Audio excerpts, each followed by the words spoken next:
भरत जी के 5 पुत्र हो गए, उनमें सबसे बड़े बेटा सुमति को सत्ता सौंप करके भरत जी भी भजन करने चले गए पुलहाश्रम में, गंडकी नदी के किनारे।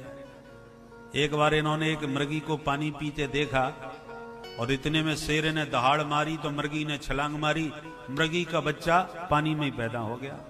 प्रसव पीड़ा में मृगी समाप्त हो गई, बच्चा पानी में छटपटाया तो भरत जी उसे उठा लाए अपने आश्रम में, सेवा करी तो बच्चा स्वस्थ हो गया। अब उस बच्चे में मन इतना रम गया कि अब भगवान के ध्यान का वक्त ही नहीं बचा। 24 घंटे बच्चे को संभालने में लगे रहते। आए थे हरिभजन को, ओटन लगे कपास, अपने बच्चे छोड़ के आए थे भजन करने के लिए और मृग के बच्चे में अटक गए। इसलिए कहते हैं मनी राम जी का कोई भरोसा नहीं, ये कब कहां जाके अटक जाएं। बड़े बड़े त्यागियों की आसक्ति बुढ़ापे में जाके जाने कहां कहां हो जाती है। ये आसक्ति कभी भी आ सकती, इसका कोई वक्त नहीं होता, समय नहीं होता, ये कभी भी आ सकती है। जो सब कुछ त्यागे बैठे हैं वो निरासक्त ही रहेंगे, ये कहा नहीं जा सकता, जाके बुढ़ापे में भी आसक्ति हो जाती है। मन की गति है अटपटी, झटपट लखे न कोई, जब मन की खटपट मिटे तो चटपट दर्शन हो। मन के हारे हार है, मन के जीते जीत, मन ही मिलावत राम से, मन ही करत फजी। फंस गए मृग के चक्कर में और उसी मृग को याद करते शरीर त्यागा तो अगले जन्म में मृग बन के पैदा हुआ। अंत्य यामती सागति, जो जिसको याद करके मरता है वही बनता है।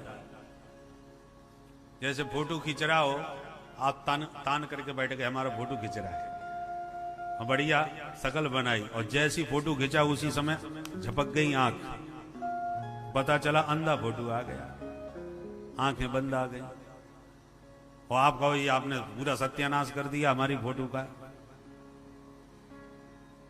हम तो कितने संभल करके बैठे थे। बोले संभल के तो बैठे थे, जब फोटो खिंचा तब तुम्हारी मुद्रा कैसी थी, फोटो तो वैसा ही आएगा।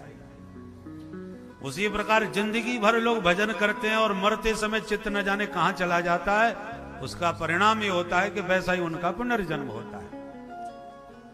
अंत भला तो सब भला, सारे साधन अंत सुधारने के लिए ही की जाते हैं, पर भजन व्यर्थ नहीं जाता। स्वल्पमप्यस्य धर्मस्य त्रायते महतो भया। मरने के बाद मृग तो बने पर पूर्व जन्म का स्मरण बना रहा, तो मृग शरीर त्याग दिया। अब की बार जब जन्म हुआ तो अंगिरा गोत्रीय ब्राह्मण के घर में पैदा हुए, परंतु याद सब बनी रही। मन में सोचा ब्राह्मणस्य ही देहोयम क्षुद्र कामाय नेष्यते कृच्छ्राय तपसे चेह प्रीत्यानंद सुखाय च। ये ब्राह्मण शरीर मिला है, अब सम्राट भरत बन के मैंने सारे सुख भोग लिए, अब तो ब्रह्मानंद की प्राप्ति करूंगा, किसी के चक्कर में बिल्कुल नहीं पड़ूंगा। पर दुनिया से बचना इतना सरल थोड़ी है, कितना ही मना करो तो फिर भी मैया बाप तो शादी करके छोड़ेंगे, और शादी हो गई कि फंस गए चक्कर में। इसलिए कैसे बचा जाए, तो बचपन से ही पागलपन दिखाना चालू कर दिया। कुछ का कुछ जवाब देते हैं, पागलों जैसा व्यवहार करते हैं। पिताजी ने पागल समझ के नाम रख दिया जड़ भरत। ये महामूर्ख है। भरत जी मन में घुस हो गए, अब तो पागलपन की मोहर लग गई, अब कौन शादी करेगा हमसे। माता पिता पधार गए, भाइयों ने इनको पागल समझ के खटिया खेत पे डाल दी और एक झोंपड़ी बना के इनको बैठा दिया।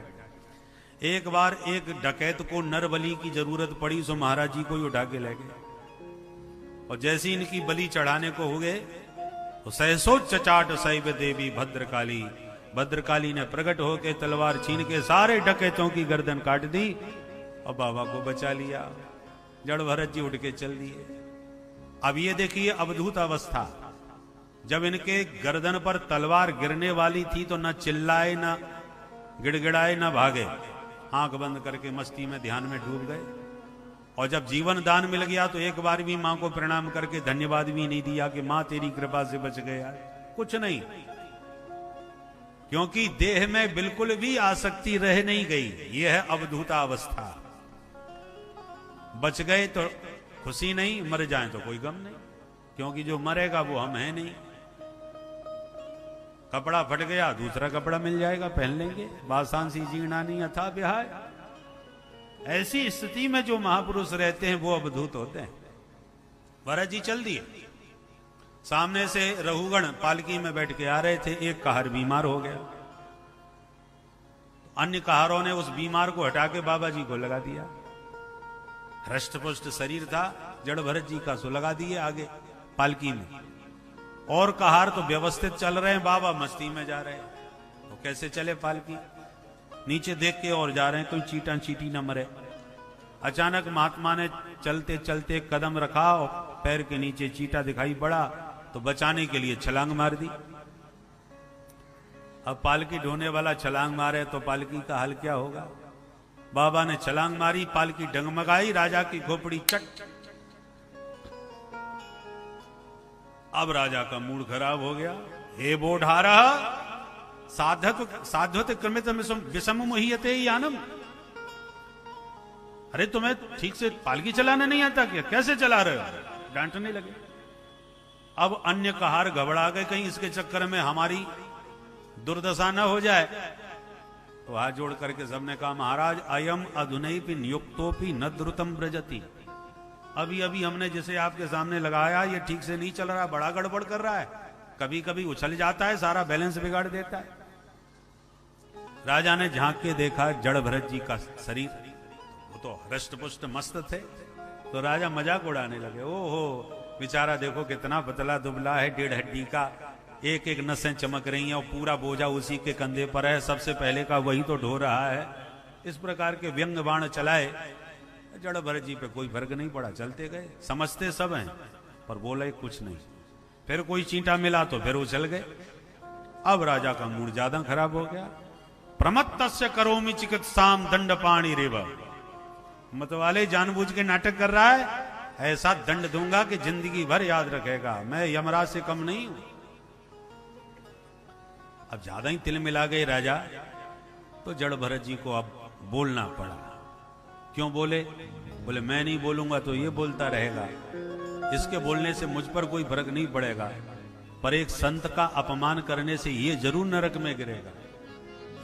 दूसरी बात इसलिए भी बोलना जरूरी है कि ये संत सेवी है, सत्संग करने जा रहा है, और नित्य सत्संग करने वाला राजा भी नरक में जाएगा तो सत्संग का नाम बदनाम हो जाएगा। तीसरी बात, बुरा भला जैसा भी हो, मैंने इसका भार तो अपने कंधे पर उठा ही लिया है, और एक संत जब किसी का भार कंधे पर उठाते हैं उसका कल्याण करके ही छोड़ते हैं।